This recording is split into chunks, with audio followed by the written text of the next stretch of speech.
Harper Audio presents The Hiding Place by John Burley, read by Caitlin Thorburn.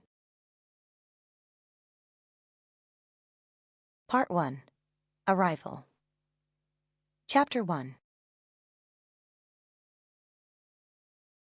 Menaker State Hospital is a curse, a refuge, a place of imprisonment, a necessity, a nightmare, a salvation. Originally funded by a philanthropic endowment, the Regional Psychiatric Facility's sprawling oak-studded campus sits atop a bluff on the eastern bank of the Severn River. From the steps of the hospital's main administration building, the outline of the U.S. Naval Academy can be seen where the river enters the Chesapeake Bay some 2.5 miles to the south. There is but one entrance to the facility, and the campus perimeter is demarcated by a wrought iron fence whose 10-foot spear pickets curve inward at the top. The hospital is not a large, central structure as one might imagine, but rather an assortment of red brick buildings erected at the end of the 19th century and disseminated in small clusters across the quiet grounds, as if reflecting the scattered, huddled psyches of the patients themselves. There is a mild sense of neglect to the property. The wooden door frames sag like the spine of an old mare that has been expected to carry too much weight for far too many years.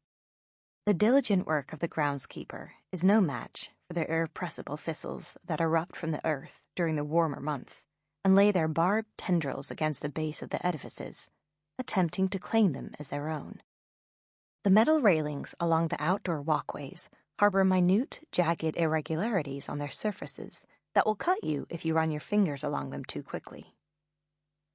22 miles to the north lies the city of Baltimore, its beautiful inner harbor and surrounding crime-ridden streets standing in stark contrast to each other, the ravages of poverty, violence, and drug addiction flowing like a river of human despair into some of the finest medical institutions in the world.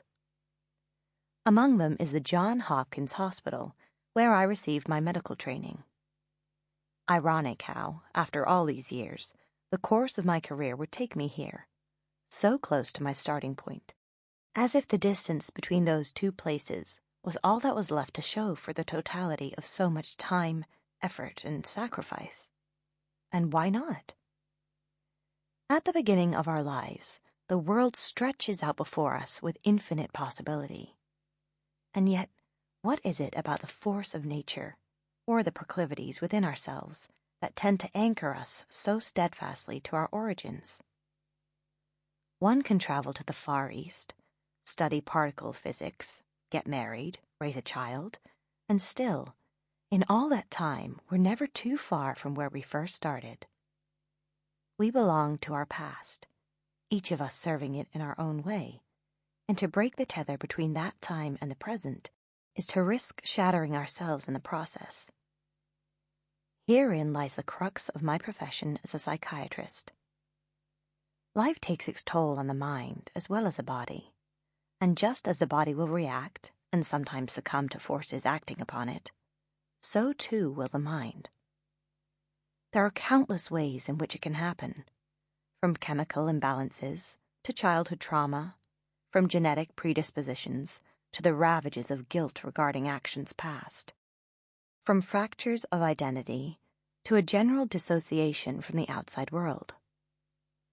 For most patients, treatment can occur in an outpatient setting, in an office or a clinic, and while it is true that short-term hospitalization is sometimes required, with proper medical management and compliance, patients can be expected to function in the community and thereby approach some semblance of stability and normality. This is how it is for the majority, the lucky ones, whose illnesses have not claimed them completely. But it is not the case for the patients here. Too ill to be released into the public, or referred by the judicial system after being found either incompetent to stand trial or not responsible by reason of insanity, Menaker houses the intractably psychiatrically impaired. It is not a forgotten place, but it is a place for forgetting.